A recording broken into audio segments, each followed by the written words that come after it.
Hi,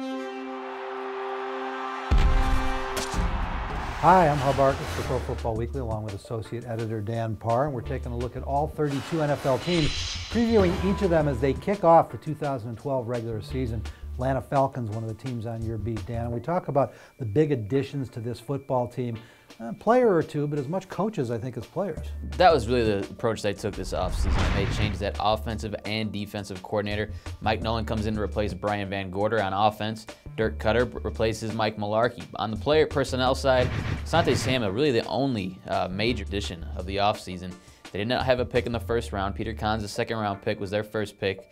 So really, the changes are in scheme more than personnel. Not a lot of losses in terms of quantity, but some quality. Absolutely. You talk about Curtis Lofton, middle linebacker, a guy who's been playing every down for them for the past 4 years.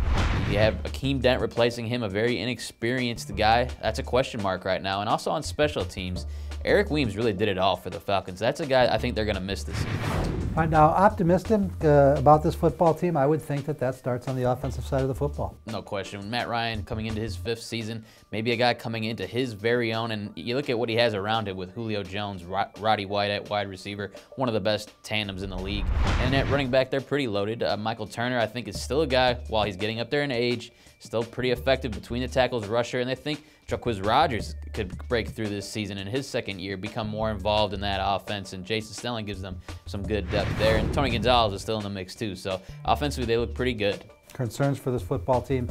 Also offense, unfortunately, that line's got to play better. That's the biggest question mark for this team. Sam Baker at left tackle, is he going to stay healthy? Is he going to have a better season? He lost his starting job last year, and this team just lost Will Sweetek for the season. This is a guy who started 10 games at left tackle for them last year. They now have Lamar Holmes, a 3rd-round pick, as their backup left tackle. That's a huge question mark. Pass rush inconsistency, also a big factor for the Falcons. Last year, John Abraham and Ray Edwards very up and down. Dan, according to the preseason writers poll, we've got the Falcons at 10-6, but that's second in the NFC South, and in a loaded NFC, that doesn't get them into the playoffs. You're going to need 11 wins this year or to win some tiebreakers with 10. We'll keep an eye on the Falcons as well as all 32 NFL teams. If you want those previews for the other clubs, stay right where you're at ProFootballWeekly.com.